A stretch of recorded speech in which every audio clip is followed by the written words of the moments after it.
Hot Zone Sports presents The Burn with Ryan Van Deeber. The information you need on a show built with you in mind. For the people, by the people, and with the people. Join the Hot Zone Sports community today, and thank you for making me your first listen of the day on this Monday. Now let's get started. Over the weekend, football had officially got started with the Hall of Fame game where the Bears faced off with the Texans. Yeah, the new kickoff had me a bit bamboozled. Really, it took me a minute to kind of digest it. Caught me a little bit off surprise. I was expecting a kickoff, a touchback. No. Not quite that way.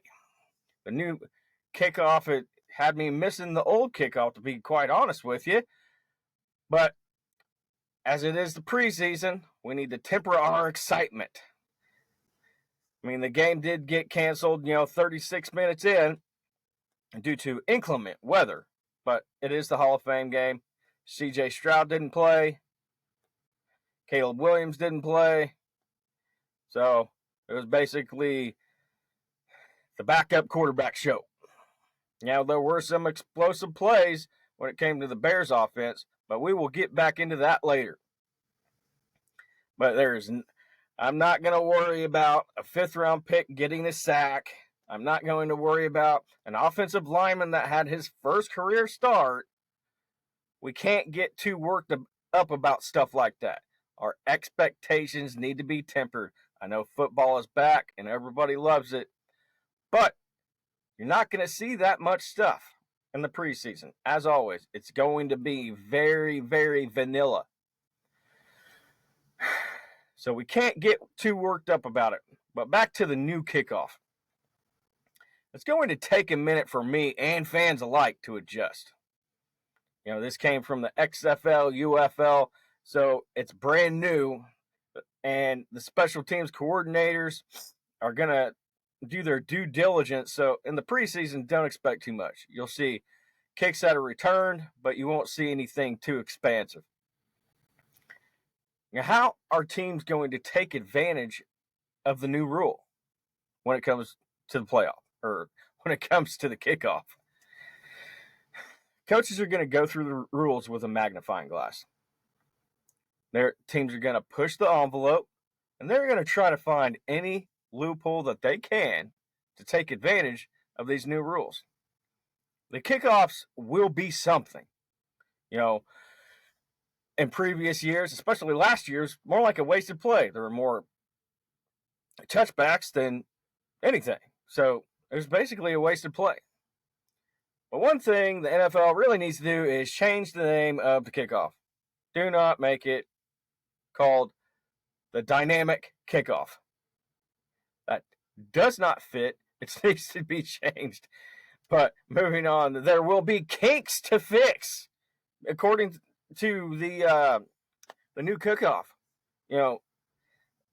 There were in the Hall of Fame game, there were 2 illegal formation penalties.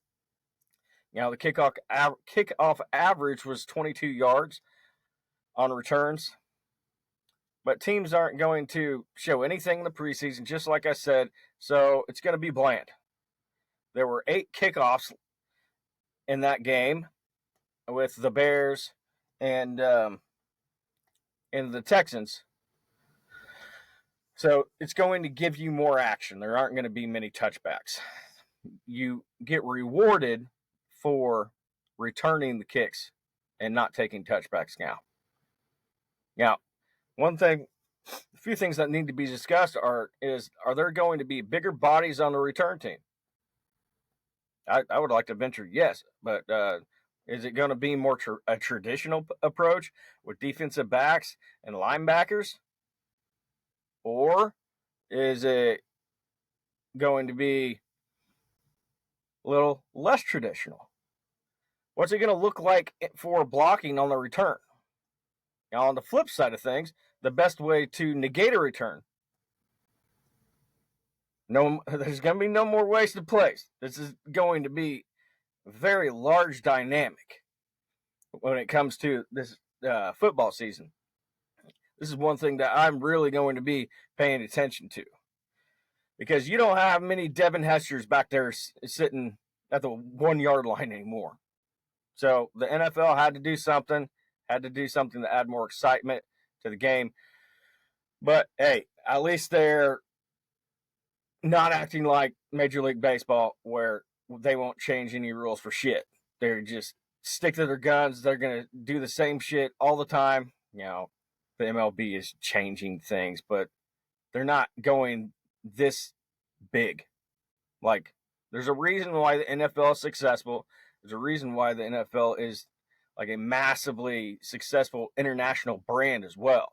So, moving on. Last year, touchback gave you the ball on the 20, like I said. This year, it's going to be on the 30. So,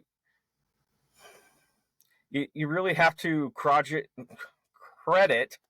Roger Goodell and the NFL for being forward thinking. Yes, this came from the XFL/UFL, but it's going to give us a more compelling, entertaining product.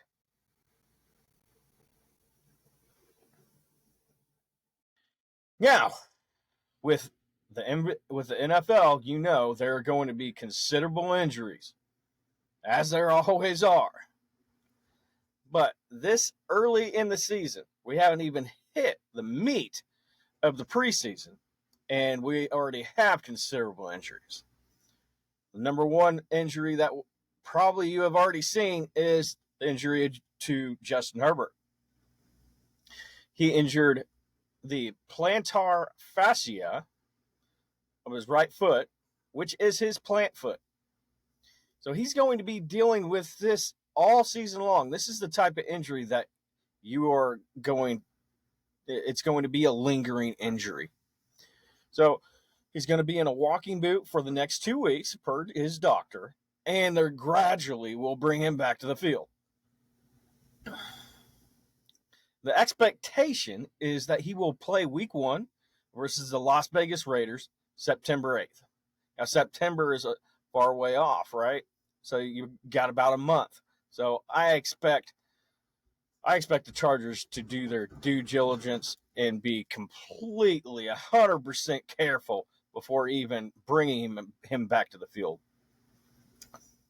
But as I said, he's going to be playing with considerable amount of discomfort for likely the most of the season.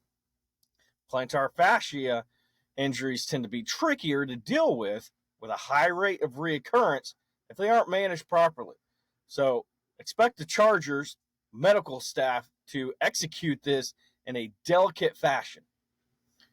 But you have to wonder, how will the injury affect the use of Herbert as a runner?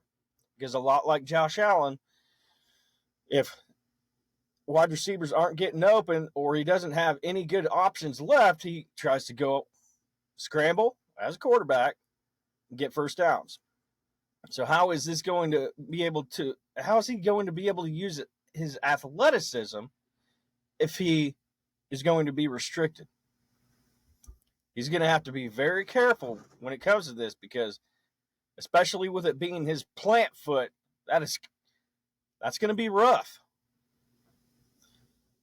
Now, another thing to consider is if Easton Stick, Max Duggan, and Bauman fail to impress Harbaugh in Herbert's absence, I would expect Harbaugh to find a viable backup via trade, or there's not a lot of options left in free agency, but you're going to have to find a viable option, because this is going to be a lingering injury, as I said. So you're going to want a good backup option. You're going to want a good backup plan.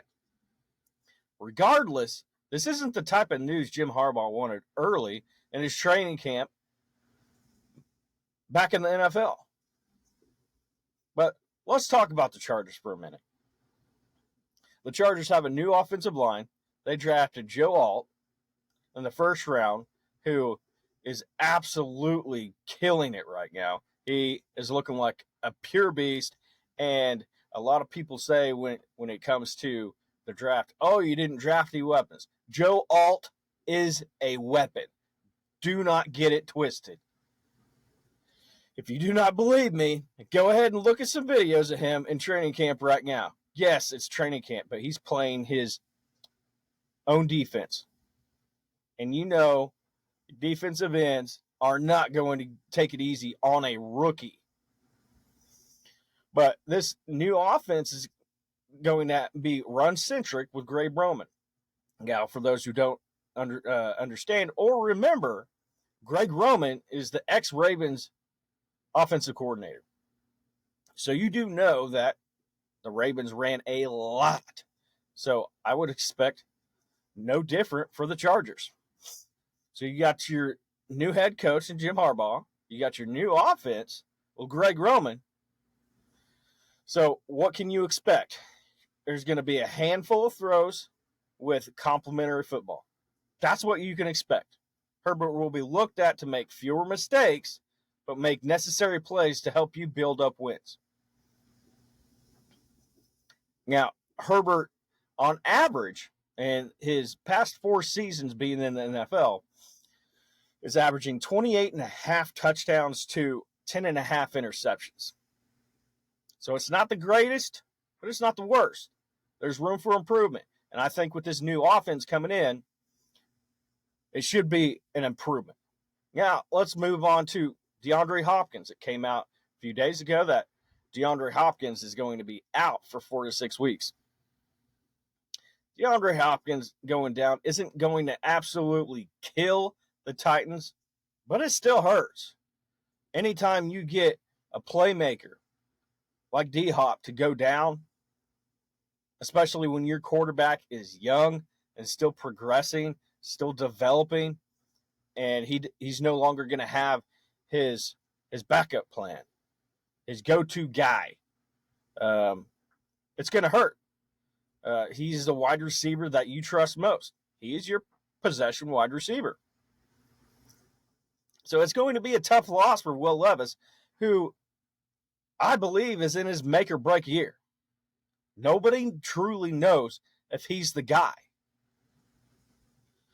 Losing your top wide receiver is not great for him and his development, as I already said. The Titans have good depth at the wide receiver court, so that is going to be a big bonus for the Titans.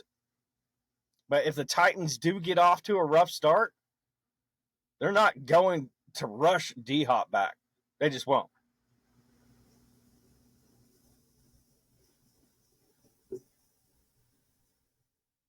Now, the third injury, not a lot of NFL fans are going to think that this is a key injury, but this is coming from a Colts fan.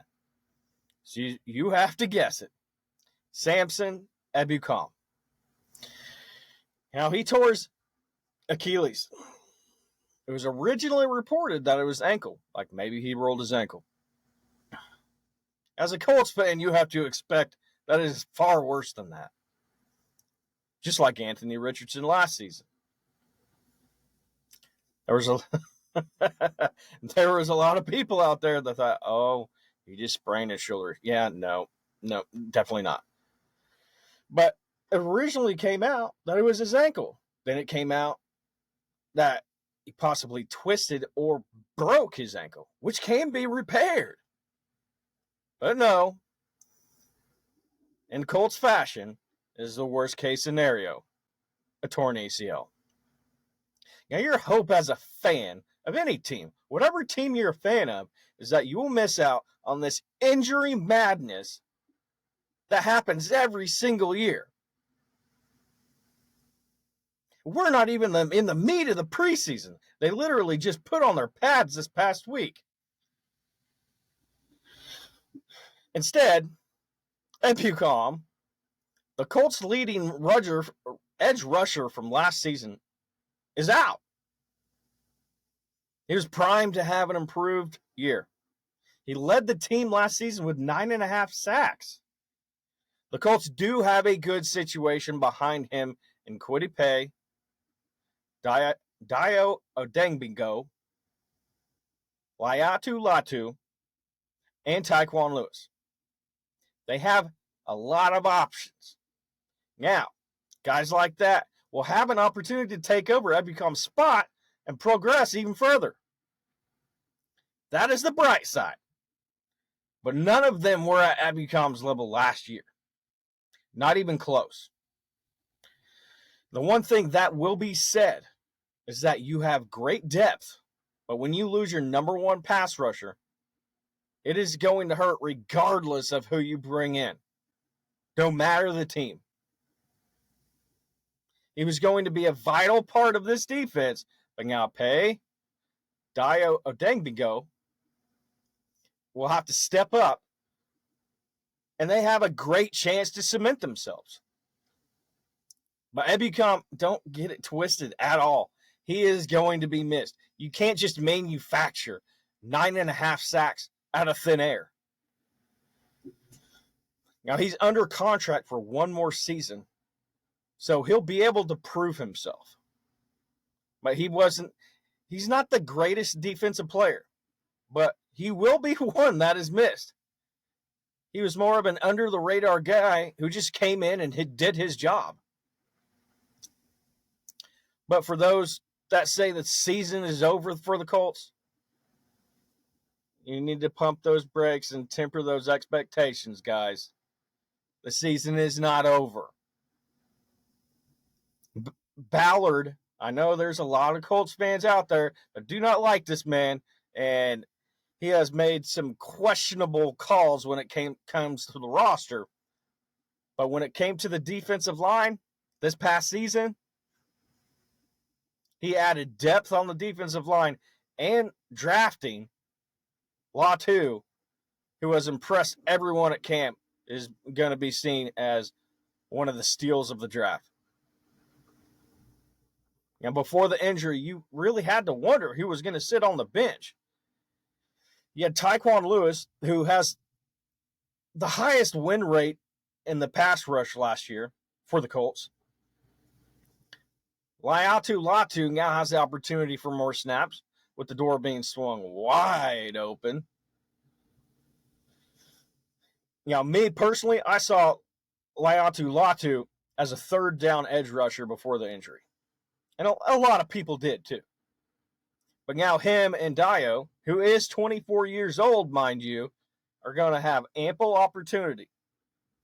5 months down the road, 6 months down the road, you could look at this as a changing point where the defensive line where Dayo and Latu flourished. But you could also be saying how much we missed Ebukam as well. It can go either way. Ebukam wasn't meant to be the long-term fix. He's 29 years old.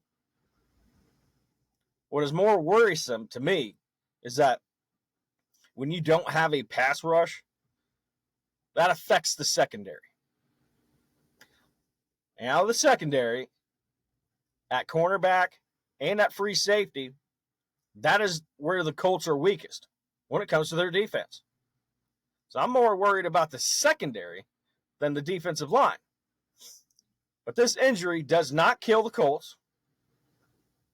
I still see the Colts, they have an under-the-radar good type of defense. But what they are going to have to do is they definitely have to figure out free safety. And they're going to have to find another cornerback. If they don't fix those two things, the AFC South, Will Levis, and the other quarterbacks, especially C.J. Stroud, they're going to be able to throw over the top every game and, just like last year, torch the Colts defense because of the pass rush.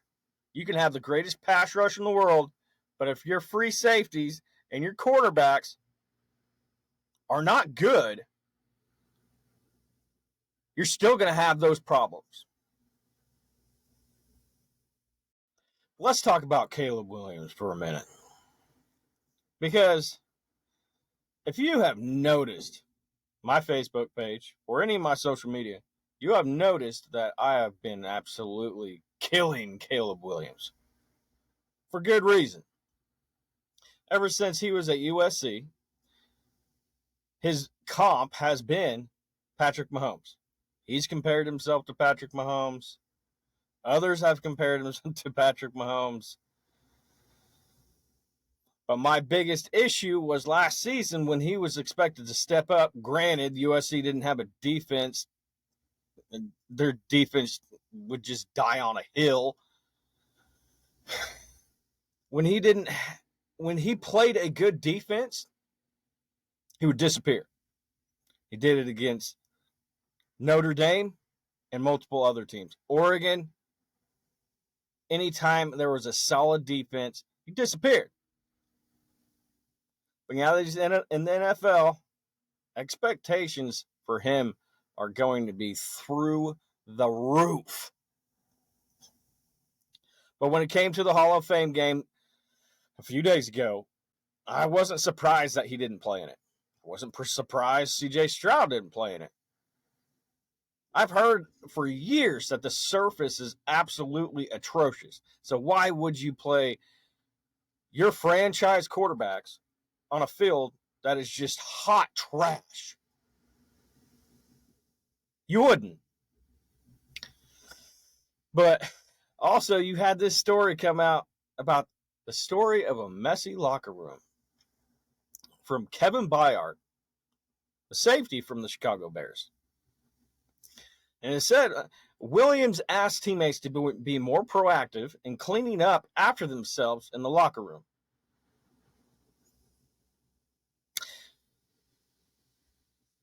I'm not sure how the veterans on the team would actually take this, or if it's just a bunch of smoke that's being blown up everybody's asses. But you can just see, there was one video this week where you could see Williams throw a cup behind the bench. He missed the trash can, but he went around, picked it up, and threw it in the trash. He's leading by example. That's leadership and being meticulous. But don't get it twisted, guys. This wasn't about a messy locker room. It wasn't. Williams knew what he was doing. And here I'm going to explain to you what he was actually doing. It was a subtle hint that attention to detail was lacking and laziness was being exhibited on the team. Great teams never let this happen. The locker room situation was just a way to convey a message without sounding like a rookie, and a rookie who doesn't know his place. The speech came after the offense struggled with multiple pre-snap penalties during the drills. If you really think about it, and this is coming from a guy that has been hating on Caleb Williams, hasn't played a single snap in the NFL. He's already a Hall of Famer, apparently. But this situation in itself, this kid is wise beyond his years. Having a quarterback detail-oriented for a franchise is an absolute must in this day and age. It makes the difference between good teams and bad teams. The Bears haven't had much of luck with quarterbacks over the years. They've been burned a lot. But his teammates believe he's something, and fans are pining to see him on the field. There is a hype train for Caleb Williams. Do not get it wrong. But there is going to be rookie struggles, just like every rookie that comes in the league. You're not going to come in the league and be Tom Brady in his 10th season or Peyton Manning in his 8th season. You're not going to win the Super Bowl in your first season, no matter who you surround your quarterback with. Speaking of the players that the Bears surrounded him with, it's made it seem that Williams will be a superstar from the jump. Got DJ Moore, Keenan Allen, the trade with the Chargers, Rome Odunze, DeAndre Swift. There are endless weapons for this offense. I do not remember the last time I've seen a team surround a quarterback with so many weapons in just one off season. It usually takes multiple off seasons, if that. I mean, DJ Moore alone has recorded 1,000 yards in 4 of his 6 NFL seasons. Then you have the new offensive coordinator, Shane Waldron. He served the last 3 seasons with Seahawks as offensive coordinator. He isn't afraid to be aggressive. He is not that dink and dunk OC. You saw that in the preseason game versus the Texans. He gave his quarterbacks the green light to take shots. The Bears scored 14 points in the first half. The running game looked good as well when Johnson and Herbert popped off with big runs. So in the preseason, I've been preaching that you're going to be seeing vanilla stuff. It's going to happen. The offenses are not going to show all of their cards in the preseason. There's no point. The point of preseason is to see what you got. Say you drafted a 7th round wide receiver or a tight end. You want to see what you got in that guy. That's what the preseason's for. And so you're not going to show your cards to the other team or the entire NFL. That way they have tape on it. That would be completely idiotic. But you can see the good signs of coaching. You really can if you look for it. The Bears fans should be encouraged with Williams, the offensive coordinator, and the weapons alike. But one thing that isn't concerning is that defense. Towards the end of at the end of last season, they had a top 5 defense. Now, I'm not saying that the Bears should scare anybody because you don't even know what you have. You don't know what you have in Caleb Williams. You don't know what you have. You don't know how that offense is going to gel. Because don't get it wrong. You can have the best offensive weapons, but if they don't gel together, it could turn toxic really fast. And then you have to trade away a player because they are requesting a trade. Now, I'm not saying that's going to happen. But what I will say is Caleb Williams has not seen an NFL defense in a real game, not training camp, a real game. What is he going to do when his offensive line cannot protect him? And he has to scramble. And a linebacker is coming for his head. We have not seen that his mental capacity is great. When he played Oregon and Notre Dame, like I said, he folded through multiple interceptions and he gave up. So we're going to have to ultimately see what is going on with Caleb Williams. And for me, as a fan of football, I couldn't wait. I cannot wait to see how this unfolds because you have everybody saying he's a bust, he's a bust, he's the next Jamarcus Russell. Well, he's not Jamarcus Russell. He's not. Jamarcus Russell had no drive, had no motivation to do anything. I mean, I'm sure you guys heard the story of Jamarcus Russell back when the offensive coordinator gave Jamarcus Russell the tape to study on the offense and asked him what he thought. And it was a blank tape, and Jamarcus Russell said, yeah, it's great. Basically tried to bullshit everything. Caleb Williams is not that. Is Caleb Williams Patrick Mahomes? No.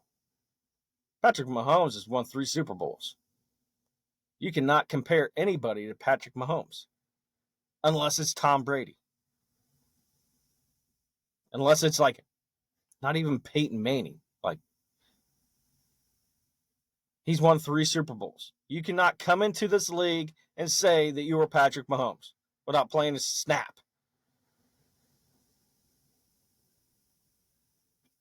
So saying that, the Bears, I do expect them to have a pretty good season. The talent on the offensive side of the ball and the defensive side of the ball, they are primed to have a good season. And man, I just cannot wait to see how this unfolds.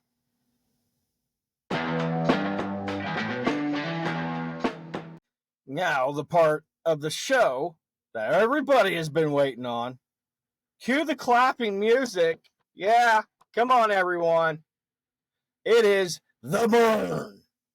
Yeah, this week we had the National Football League players. They actually got into the NFL top players list that was released. One would think that the players in the National Football League would know each other better than this. Based on this type of information, you would think you would know who number one in the league would be. It's not Anthony Richardson as a Colts fan.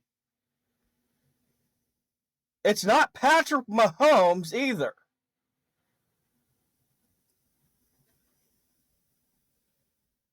But who do you think it is? I'll let you wait to find out. This seems like reasonable evidence for mass drug testing in the NFL. I can understand Travis Kelce being ranked number 9. And Chris Jones for the Chiefs ranked number 6. But Mahomes is at number 4? Are you kidding me? What's even crazier about this list, though, is that even if you fathom that Mahomes is somehow the 4th best player in the NFL, it's who is ranked ahead of him that is even more mind-blowing.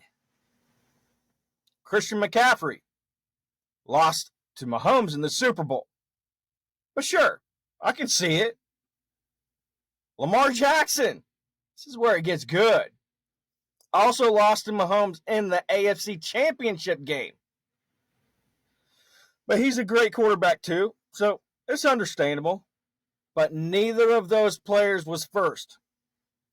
That honor went to Miami Dolphins wide receiver Tyreek Hill, also known as the former Kansas City Chiefs wide receiver Tyreek Hill. Now, don't get me wrong, I love Tyreek Hill. He's also one of the greatest wide receivers of all time. He literally changed the game. But he ain't the best player in the NFL. Not even close. Maybe the best wide receiver, but even that's debatable. The case could probably be made for Hill. Wouldn't even be that Hill is, had he not played those 3 seasons for Mahomes, what he would look like. Because don't get it twisted, Mahomes had a hand in what Tyreek Hill looks like now. Not a big hand, but definitely a hand. But he may not even be the best in the league, still, without the grace of Andy Reid and company. I'm no Chiefs homer. I'm just calling it the way it is. Now, I've heard that this list was voted on back in November of last year. So players were voting based on what they knew at that time. To be fair, things were different then. Mahomes and Chiefs and company were not looking that great in November. Look up the stats if you don't believe me. Nobody really had the Chiefs winning another Super Bowl. They had them going to the playoffs. Maybe even the AFC Championship. But not winning at all. But did they really have Tyreek as their best player? Come on, NFL. You're better than this. I don't know how the NFL should fix this list going forward, but there's got to be a better way. Here's a couple of options. Maybe survey the players after the season is over. Stick a microphone in their faces when they're getting off their parade bus. No? whatever they have to do, it has to produce more accurate results than what we got this last year. Now, once again, I would like to thank you for listening to The Burn with me, Ryan Van Deaver. If you have not liked or subscribed, what are you waiting for? This is the show that keeps on giving to the guy that just wants to keep giving to you. So if you have not subscribed and liked it, go ahead and do so. And go ahead and click that review button. Give me 5 stars. Help a brother out. Now, on my YouTube as well, go ahead and follow me. You'll see my content, you'll see my podcast, and then you'll see all of the shorts that I post on a weekly basis as well. Things are starting to ramp up, so you know there's going to be a lot more posting. But until next time, thank you for listening, and thank you for continuing to support me and this channel. This is Hot Zone Sports presenting The Burn, logging out. I hope everybody has an absolutely great Monday. Until next time, peace out.